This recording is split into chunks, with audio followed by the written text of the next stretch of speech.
We'll have an opening comment to start, and then questions from the participants will follow. So again, thanks for joining us, and we'll turn it over to you. Here today. Look forward to the 2022 football season. I have Will Hawkins, offensive lineman, here to my right, Jacob Geeenfield, linebacker, here to my left. Both these guys have been on our program. Jacob has been here 6 years. Will, this is his 5th year, so excited to have these guys with me. But the Reddies are excited about the 2022 season. Our guys have prepared hard this summer. We had a good spring practice. We feel like we have a good nucleus to have a successful year this year, so we're getting ready for kickoff. We start practice Friday, and I know it's going to be hot, but our guys are excited to get back out on the field and go to work. Coach, you were talking about players that have been members of your program for 6 and 5 years respectively, and I know there were a number of players last year, of course, with the COVID year that you haven't to say it's a veteran squad is probably an understatement, and an older roster. What's it like to have players like that then, a luxury of having players that are not only should be maturing into their 20s, but also are familiar with your program? Well, I think it's a huge benefit anytime you have older guys on your team. From a leadership standpoint, they bring a lot to your team. They know the routine that we go through, the expectations. They understand. They do a good job of mentoring our young players and get them acclimated into what we do on a daily basis. So, there's a lot of advantage. Academically, it's given all these guys an opportunity to not only finish their bachelor's degrees, but most of these guys are already in a master's degree program, so they'll be able to leave college with a master's degree, which I think that's huge, and, give them an opportunity to play an extra year of football. All these guys that stick with it for 5, 6 years, they love to play football. So, it's a double win academically and athletically. Will, Jacob, I'll address this to each of you, and Will, you go first if you will. The question then, in playing at a program with a history like Henderson State and a perennial power, not only in the conference, but recognized throughout the country, the Reddies football program is a very solid program. Talk about playing again this year, and have your goals changed the more that you've been with this program? What are your goals for this season? My main goals, coming into Henderson State, we've always been a winning team. The thing that always excites me is that even though we go 9-2, that's not a winning season to us. My goals have always been the same, is to be 11-0, to be the most dominant. I'm a starter left tackle here, to be the most dominant offensive line, to be inside the trenches, to be the ones that make the first significant contact on anybody. My goals going into my 5th year has been more just to have more of a voice, to be more of a leader, because I know our potential. I know what we have. And I know we can be dominant. Whatever we do, we can be successful. Yeah. So the goal really never changes. Really, when you're successful like us, it's always that championship. It's always a conference, and that's one thing that we haven't done here in a while, and we're trying to achieve. And then my personal goal is just to be the best I can and try to help these young guys come through and help us out and for a winning season. What's that like then, to be able to say these young guys, as you all have been a part of the program for a while, and now you look and say, man, I've been here for a while. I get a chance to now give some of this wisdom. Talk about that. The biggest thing is, taking everything in perspective. I've been blessed. We've been able to hold on to a lot of 3, 4, 5-year guys. So, there's a lot of chemistry. So the younger group has a really good community to thrive and grow inside. I really am looking forward to it. 4 or 5 years ago, my mentality is a lot different than it is now. I know with fall camp, it can be brutal, but at the end of it, it's going to bring us closer, a tighter mesh, more of a better scheme. Just trying to help benefit even the younger guys, because an older mind is going to be able to help develop them a lot more.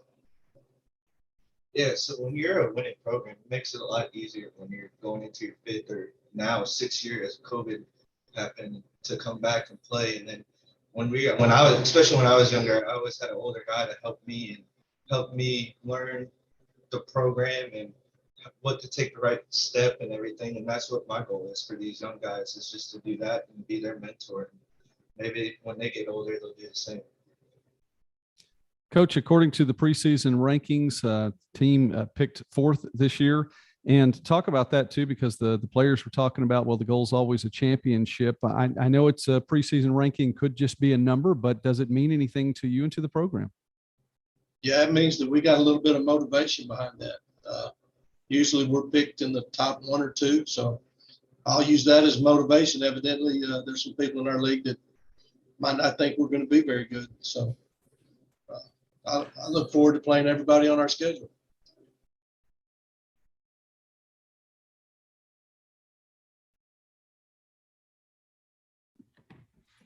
To Will and Jacob, as veterans in the league, you've seen every opponent in this league. Which outside of obviously your folks across the street, which game on the schedule gets you most excited for? Which road trip do you most eagerly anticipate when coming into a year? Southeastern always has an incredible team. They're always on the up and coming. I've always enjoyed playing against their D-line. Harding has always been a lot of fun against us. I know that last year was a fluke. Our O-line dominated that game, and I'm excited to go out there and say what we can do. But outside of Southeastern, Harding, and Ouachita, those are definitely the top 3 that gets me going. Yeah, so Harding, of course, it's always a big matchup each year. And I mean, I would say the rivalry down south with Southern Arkansas, it's always a good game. We had one last year. So, I mean, it's either that or Southeastern's another good one, too. Let me chime in on that. We're not really looking for any of those games except for game 1. Right now, we're going to try to be the best we can in fall camp, and then we're going to focus on our first opponent, and then we'll look down the road after that. Take them one game at a time. Coach, I'll follow that up then. In that one game at a time, it was over the course of the season, one game at a time. You were able to put up strong numbers offensively. Talk about what your offense is going to look like this season. Of course, we've already heard that offensive line wants to be strong, the most dominant offensive line in the conference. So if that's going well, how will the offense fare this year? Well, I think going into it, we've probably got one of the best offensive lines that we've had since I've been here. We've got a lot of guys that got a lot of experience, but we're bigger. Just by our weight room numbers, we're a lot stronger in every lift than we've ever been across the board. We feel like we've got quality depth. We feel like we've got 10 guys that can line up and play and not have a huge drop off, which, most years that you got probably 7 or 8 guys. So we feel good about our depth, but we are big and strong up front. We got to get out on the field and prove that we can play to our strength in the weight room. But another position, probably our deepest position on our team, is running back. We got 4 quality running backs that on any other year probably at Henderson State, all 4 of those guys could be starters. So we're really excited about that. We lost Elliott Curry at wide receiver, but we've got some other guys. Xavier Malone had a great year last year. He'll come back as a senior, and he's the fastest guy on our team. He had great numbers last year. He was an all-conference guy, but we've got some other guys that have had extensive playing time, and we've added a couple of transfers that feel like they'll come in and step up. So really our biggest question mark right now is quarterback.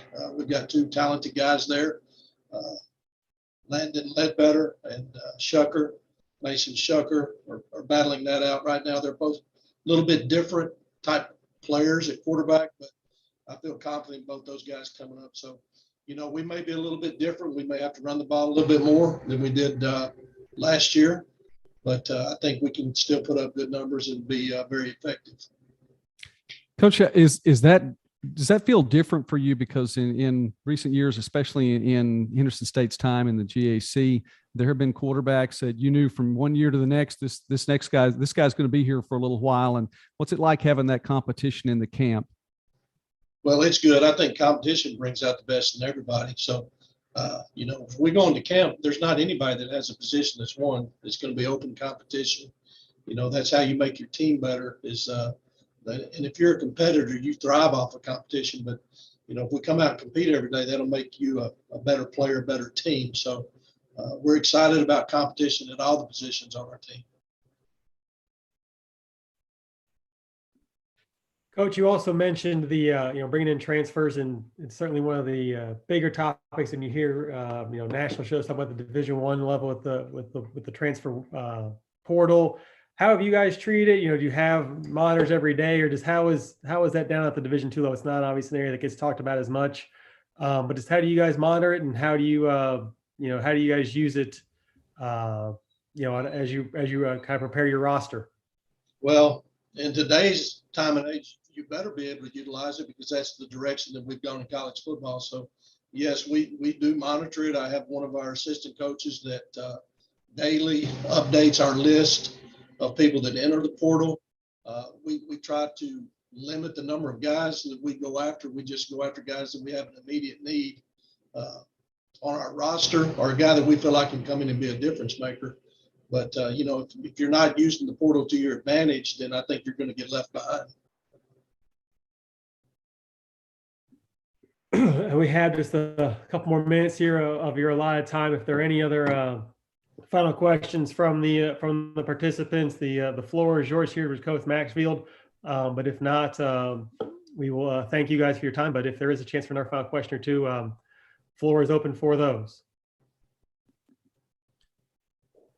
Well, Coach, I would just I know one game at a time. I appreciate that, and I respect that. So I'll ask you then. First game, Southwestern.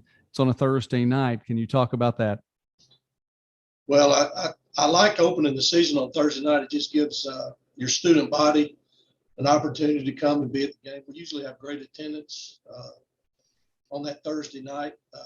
Don't know a lot about Southwestern. I know they've got a new coaching staff. Heard nothing but really good things about their coaching staff, and I know they're going to be a well-prepared football team. And don't know a lot about them, but coming into our league, I'm sure that they're excited to be in our league, and I'm sure they've upgraded their roster, and I know they'll be a very tough opponent. And look forward to that matchup. Coach, one other question too, because I'm watching in the room right now here in the meeting. Chris McCullough has been monitoring all of this. Can you talk about seeing him and his name come up there and watching you all today? Well, Chris, started his coaching career here with us. Started out as a student coach for me here at Henderson, and Chris has done well with his career, and he's got his opportunity to be a head coach. So I know it'll be an interesting matchup when we go to 8 Oklahoma. To be able to talk to Chris before the game, but I wish Chris the best with every game except against the Reds. Just proud of, anytime as a head coach that you can put out guys that go on from your program and your coaching tree and go and get a head coaching job. Hopefully, they learn something that I taught them, and he'll have a successful career. All right. Part of your coaching tree right here in the GAC. Well, Coach, success to you all this year, and Will and Jacob, success to the Reddies. Thank you. Thank you. Thanks for having us on. Again, thanks, Coach. For those sticking around, we are taking a bit of a break here at noon. At 12:20, we'll have representatives from Northwestern Oklahoma State. So for the next 20 minutes, we will be offline, but we'll speak to Coach Walter at 12:20.